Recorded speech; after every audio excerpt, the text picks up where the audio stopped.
Okay, now come make we go. That was wonderful, Rachel. That was wonderful. Wow, great one. Okay, of course, on Saturday, the 29th of April, it's International Dance Day.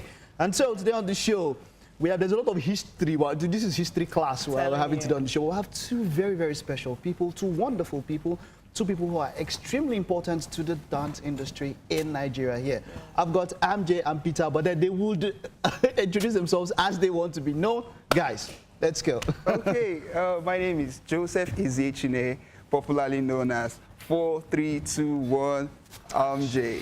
Okay, and then? And my name is Oyenuga Peter, popularly known as Peter Petrelli, the Superfly. Okay, now this was one of the reasons why I went to watch Heroes, Petrelli. Because I'd watch Heroes after the whole Heroes thing, after a very long time, Petrelli, this guy. Yeah. Well, anyhow, great to have you guys in the house. Great to have you. Now, let's start from what we just saw. That was a dance machine, right? Wonderful dance mix and all of that. What does it take to put stuff like that together? From the video and the sound and all of that, what does it take to put it together?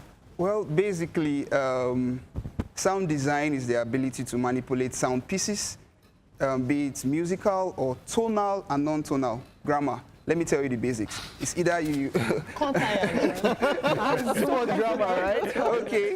Like, tonal, non-tonal. Yeah. Tonal, musical keys, rhythm, melodies. Non-tonal, generator sound, car sound. They're all sound, but there's no tone to it. So now it's the ability to piece them together to create an idea or back up a performance or movie or whatever. Now, when you're thinking of creating a dance routine, the first thing that comes to your mind is, I want to do a particular move here and there, but the music is limiting. Okay. So that's where the sound designer comes in and helps to tweak the song and add this, in quotes, tonal and non-tonal sound. Just give you that extra vibe to your dance. And I love that. Beautiful. And then the whole part of the, is it the Jamaican feel to that end of the part? Reggaeton, exactly. You know, remixing a song and all of that and putting all of that, quite cool. Then let's talk about the video, shooting the video, putting that together. It's not just your normal director. I mean, I don't think a Michael Bay can just do this. You'd have to, really. No, when you call Michael Bay, you'll be seeing things like flares and you know, transformer-ish and all of that. But basically, what we try to do in cases like this, because I have a history in dance, so I've made up my mind that I should be able to tell stories with my piece. Because I'm looking at the performance from a dancer's point of view. So I should be able to, relate the dance to anybody watching this thing. And they can be in the dance. Just the way the sound, works with all the tonal and non-tonal. That's the way I see dance pieces. Most of the time when we, no hate or anything, but most music videos, they go a long way to just make dance flat. Sure. Yeah, they go a long way to make a dance piece flat. So a lot of times you see a dancer on a music video and killing all those moves and all of that, and at the end of the day you just see nothing at the end. Videos don't do justice. Exactly. So that's why I'm doing what I'm doing right now, and considering the fact that I've had a history in dance. We all have history in dance. I've worked with you before. Yes. So officially, you people know now. Don't care. I'm a dancer. When I walked in here and I saw her, I was like, okay, you've lost a lot of weight. What happened to you? Rehearsal, I guess. Yeah, I used to be very fleshy and really curvy and all. I told you I dance. Like, the same rehearsal you said, like as if, which rehearsal? Like when last did you rehearse?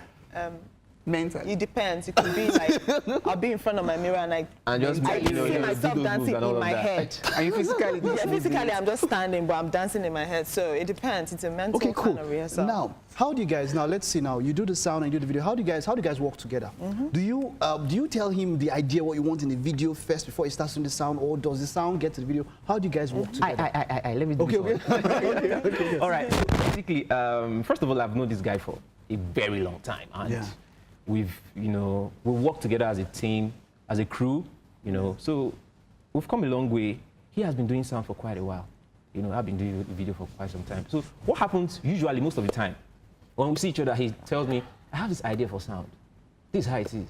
And he just goes and does something. I hear it, I'll be like, okay, I think I like what I'm hearing. Let me do something to it. Do you understand? I come up with the concept of video and all of that, and we put it together. So while I'm working on it, most of the time, most of the time, or like every other time, it's as though our brainwaves are in sync. Because when he sees the video, he'll be like, this is exactly what I had in my head. Do you understand? This is exactly what I had in my head. And that just goes a long way to show that when he makes the sound, there's an idea that should be portrayed with that sound. With that sound, cool. And if you want to have a visual for that, if the visual does not portray that, then you have totally killed everything. I think, let me come in here. I think sound basically rules everything. Trust me. Let me come again. Sound rules everything. How so?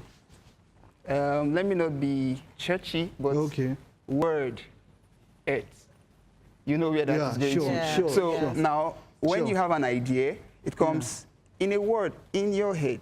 So what do? You translate it to the physical with your hands, with your movements, and all that. So let's say I'm in my studio and I'm like, I like this Two Faces song, like the one you just saw. I like this song. What can I do to it? I want to have something that even Two Face himself will be like, is this my song? Yeah, exactly. You tweaked my song to this point. So basically, I am trying to bring out the audio imagery in my head and put it physically on the sound that you'll be able to see the sound by just listening to the sound. Okay, now what joins everything together in dance now? Saturday, International Dance Day. Let's talk about dance in Nigeria. Let's start. Where do we even start from now? How far has dance in Nigeria come? How far do we have to go with dance in Nigeria? Because I still feel that it's an underappreciated art form. Most definitely. Yes. all over the world, not just only Nigeria. Okay, but some people, they appreciate it more than us. Okay, but it's International Dance Day, dance in Nigeria. Let's talk about that. Basically, Nigeria is growing in terms of that dance industry or the entertainment part of, the dance. And they've not been given the opportunity to have platforms where we see more of the dance art. We see more of the music art and the dance art behind. So what we are doing is that we are trying to push the dance forward by making the dancers, you cannot dance without music, trust me. You can listen to music without dancing, but there's no how you just stand and start dancing. I see one guy come back, the generator, the cleaner guys out to the Yes, so basically, we are now saying, let's give this dance life with so much sound that by the time we are done watching this performance, you are not only seeing the artist, but you are seeing the content or the theme that the artist had in his mind when he was creating the song. So like this, oh yeah, come back we go. If you watch through, you saw how they're like, hey, let's go there, and our two head and interpreting these moves with the music. So the music is just manipulated to interpret the theme, not selling the artist per se, but the theme of the artist's song. I'm grateful for how far dance has come in the country, and trust me, I would say like every one of you, excluding you, every one of us here, we are like pioneers of it. What do you mean? I think you should make that confession very soon. You used to dance. He knows, we know. Me? I didn't mean this play. He don't want to dance today. So I think over the years, dance has really evolved. It has evolved, and a lot of dance choreographers out there, they are beginning to understand the business part of dance and the marketing part of dance. So right now, you see a lot of people doing a lot of, covers to songs and all of that. But I think that is still on a level. We need to take it further. Exactly. We need to take it further. That's what we need right now. So dance has really grown, but it still has a long way. A long way to go, right? Let me come in here. I remember way back 2009. There was Malta Guinness Street Dance. We fortunately won the competition in 2009, and that was the beginning of, will I say, a new phase of dancing in Nigeria. It was. Definitely. So then, lots of persons didn't see how they could flip and dance at the same time. As somersault and you continue dancing. But we could do that then. Do that thing. He can fly. It's very scary. He's coming up next and you're just there, like they're telling you, just smile, and someone is jumping beside you and you have to watch your hair. But the pose that you're going down. Exactly. Okay, let's go down. Let's just go down. These guys then, there was this crew, they brought a kind of finesse to dance. They had They had costumes. They did very well. You know, that was 2010, right? That was the best of the sound. Yeah, 2009. It was Yeah, 9. Wow. I went for that competition also. Where did you? At what point did I don't know. Forget. We had initial. No. Let me tell you what he did. Let me tell you what he did. Let me tell you what he did. You know, if you can remember, when we got to the audition that day, we saw this guy. We saw him. He was wearing like a baseball cap, all like going stealth and all of that. And we're like, Mike, what are you doing here? Are you here for the auditions? And I'm like, no, I just came to see my guys. No, I just came to see my guys. And fortunately or unfortunately, inside the hall, they called the crew's name and he was there. I was like, oh, really? Okay. You can see your guys, right? Snitch. So what determines how you put up materials for a performance?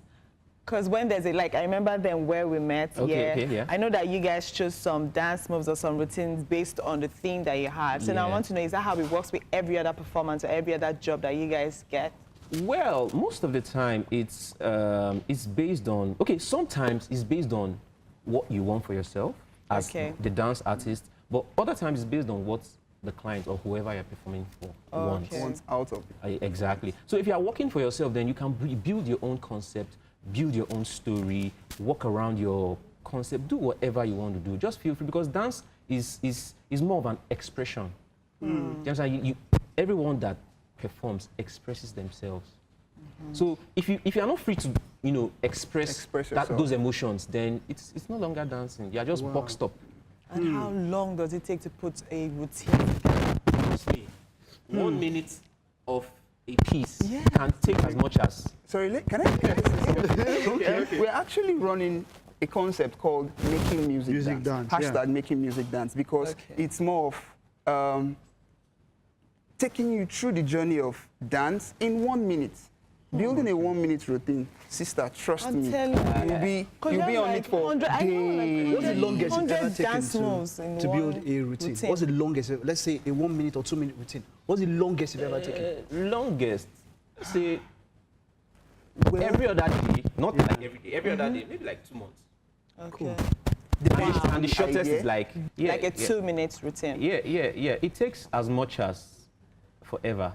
First of all, it starts with the thought pattern, the idea. And that idea can brood in your head for as long as possible, because you think about it, you remix it, you think about it, you remix it. And finally, it gets, materialized. And that is when you have your people come together, you start rehearsing and putting all that together. But even at that, everything has to be perfect. So it takes a long time. Let's say a 2 minute routine can go for, say, 2 months. Wow. Now, in my head, I'm like, okay, I remember this time you said you won the competition that year. And then I know that for every week you had to come up with different routines. And then you're saying that it takes like 2 months to put one together. So how did you do like different routines? Yeah, old ones now. So you took it that time. I know. Again, that'll be you repeating dance moves. No, you're not. No, you're not. Basically, I think what goes on is you create these ideas first. You put into consideration the music, the kind of music, the stage you're performing on, the audience that would be there that day. That will determine the kind of music you will dance to. For example, you cannot go to an elderly person celebration and you expect bang bang. We did that one time. There was a performance we had somewhere, and we got there going all hip hop and and when we got there, everybody were like, waiting this all day. And we're done, and we just strolled out like. So you have to put that into consideration too. So that's encompasses the whole 2 months preparation and all that. Okay, we have to round up now, but then final words. How can we move dance to the next level? Let's round up with that and then give us your social media handles so that people can follow you if they need to get in touch with you. Okay, moving dance to the next level, I would say support a dancer. Trust me, support a dancer. He works he works it out every time on the dance floor in his rehearsals, and he breaks his back. You get sleepless nights, and at the end of the day, comes to your stage to perform and you just walk them out like we suffered. Put your hands together. It took time to create what you are seeing. All right. Yeah, but Cool. so How do you up on social media? Okay, you can check me out at 4321 AMJay. Okay. AMJAY. All right. Cool. All right. So Pete. all right, so I would just say two statements: respect the dance, respect the dancer. You know, it takes a lot to put everything together. I've lost parts of my body. I won't show you. You know, you know, just rehearse. Okay, let me show you this finger. It can never get straight anymore. Wow. Because of that, I can't remember. Actually had this accident in Kenya when we were performing in Kenya, and I had to do a flip, and Dangerous. Landed on your finger. Yes, I landed on my finger, and guess what? It went like. And you had to continue. And we weren't paid for it. No insurance for that. Those are all of the things that we need to think about in terms of growing dance in Nigeria. Okay. You know, so please, everyone out there, support dance, support the dancer, respect the dance, respect the dancer. Cool. Great one. Social media. How do you reach you? All right, my social media handle is at Peter Petrelli. That's Petrelli with a single L and double I. Great one. Okay, so thank you very much, guys. When we go out there, when we get back, we're having Dance Machine perform for us, right? Yeah. What you just saw, they're going to drop it down like it's hot. It's one of the best dance group around that you can see. Right? When we get back, you check them out. Thank you very much, guys, for coming. Thank you. Right, we'll see you when we get back.